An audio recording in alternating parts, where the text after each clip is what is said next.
안녕하세요. 준주쌤입니다. 안녕하세요. 네, 안녕하세요. 선생님 지난번 영상에 네. 초등학교, 중학교 때 공부 잘해도 수학 공부 잘해도 안심하지 말라고 하셨거든요. 아니 네. 그러면 고등학교 때까지 수학을 잘하려면 어떻게 해야 되는 거예요? 그 고등학교 때 잘하는 애들은 정말 천상계 애들만 잘하는 거예요? 제가 그래서 오늘 이제 썸네일에서도 우리 아이 수학 상위권으로 만들기 위한 비법 3가지라고 이제 말씀을 드렸지만, 사실 초등 시절에 우리 아이들이 조금 이러한 능력은 갖췄으면 좋겠다라고 생각하는 한 3가지 정도의 역량들이 있어요. 그래서 이러한 역량이 무엇인지에 대해서 이제 말씀을 드려보려고 하는데, 그 얘기를 하기에 앞서서 제가 이제 목동 어머니께 질문 하나 드릴게요. 우리 아이가 수학 문제를 풀다가 엄마 저 이 문제 모르겠어요 하고 이제 문제를 갖고 오면 네. 어떻게 해주세요? 제가 공부를 해서라도 알려줘야죠. 그러면 엄마가 어떻게 문제를 처음부터 끝까지 다 설명을 해주시나요? 그럼요.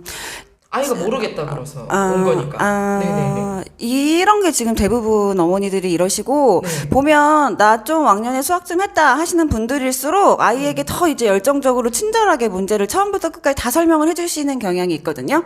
근데, 근데 저는 오늘 이러면 안 된다를 먼저 말씀을 드릴 거예요. 네. 제가 첫 번째로 강조를 하고 싶은 역량이 이 부분에 있어요. 과제 집착력이라고 하는데, 실제로 아이들이 문제를 모르겠다고 하는 경우에 대부분은 아이가 진짜로 이 문제를 몰라서 못 푼다기보다는 이 과제 집착력이 부족하기 때문에 조금 풀다가 이제 안 되면 나 모르겠어 이렇게 하고 넘어가는 경우들이 대부분이거든요. 그래서 이제 선생님 그런데요.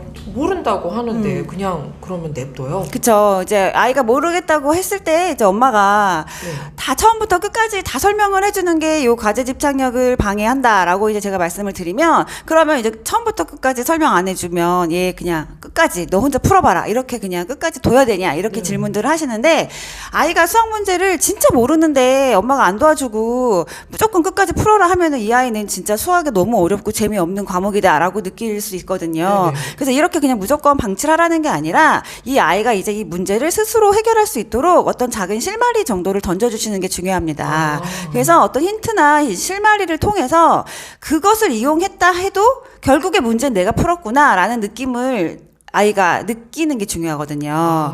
네. 그거를 이제 엄마가 옆에서 그 부분을 도와주시는 거죠. 네. 이제 이거를 교육학에서는 스캐폴딩이라는 용어가 있거든요. 네. 아이가 어떤 학습을 할 때 그 학습을 조금 넘어서는 아이의 역량을 넘어설 때 적당한 힌트나 실마리를 줘서 해결할 수 있도록 도와주는 거, 이게 좀 중요합니다. 네. 얘가 이제 이렇게 도와주시면 아이의 과제 집착력을 키우는데 좀 도움을 줄 수 있겠죠. 네. 제가 두 번째로 강조하고 싶은 역량은 자기주도력이에요. 이 자기주도력이라는 것은 다들 아시겠지만 공부의 주도권을 본인 스스로 쥐고 하는 공부를 말을 하죠. 아니 선생님 근데 네. 초등학생이 본인이 이렇게 스스로 할 수가 있어요? 불가능하죠. 사실은 자기주도력 되게 강조를 하고 많은 어머니들의 이제 로망이죠. 자기주도력. 근데 초등학생이 진짜 뭐 공부의 주도권을 본인 스스로 막 쥐고 모든 거를 막 알아서 계획해가지고 되게 정확하게 실천을 해나가는 아이들은 사실 없죠.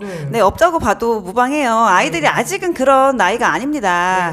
실제로 이제 자기주도적으로 공부를 하는 습관이 이제 완성되는 시기는 어느 정도 좀 아이들이 자라서 중고등학교가 돼야 이제 가능한 부분인데, 근데 이 아이들이 중고등학생이 됐다고 바로 그냥 자기주도력이 생기는 건 아니잖아요. 제가 말을 하고 싶은 거는 자기주도적인 공부를 하기 위해서 초등 시절에 우리 아이들이 그것의 밑바탕이 되는 습관들은 좀 키우는 게 필요하다라는 이제 얘기를 하고 싶은 거예요.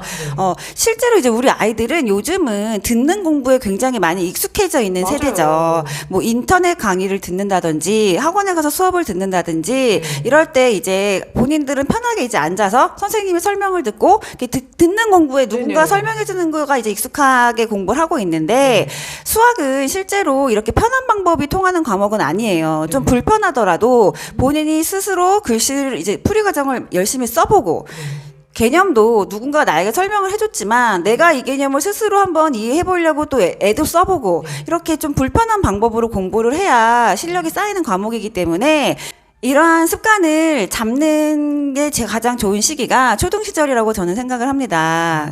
그래서 우리 아이들에게 뭐 자기주도적인 공부가 필요하다고 해서 지금부터 네 공부를 네가 모든 걸 알아서 해라라고 하기보다 애들이 조금은 불편하더라도 한번 공부했던 것들을 본인이 스스로 다시 한번 써본다든지 선생님에게 들은 개념의 내용을 한번 스스로 더 이해를 해보려고 애를 써본다든지 이러한 습관들을 가질 수 있도록 어머니들께서 옆에서 좀 도와주시는 거 이제 이런 것들이 좀 필요하다고 생각을 합니다. 네. 그럼 선생님 자기 주도력, 네. 과제 집착력.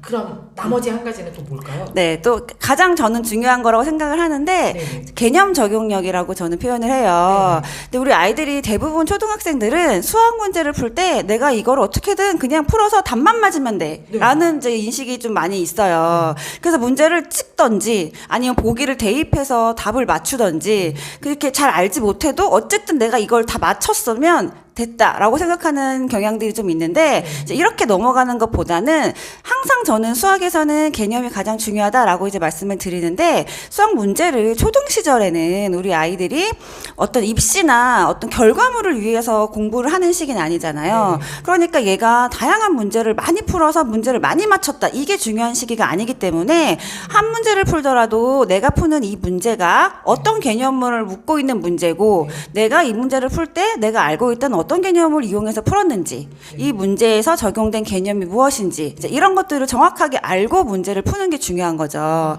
그래서 저는 이제 이러한 역량을 개념 적용력이라고 이제 이름을 붙여서 말씀을 드리고 있는데 개념 적용력 그리고 앞에서 말씀드렸던 자기 주도력, 문제 집착력 요 세 가지 정도만이라도 우리 아이들이 초등 시절에 갖추고 있다면 중고등 시절의 수학은 얼마든지 잘할 수 있다고 생각을 합니다.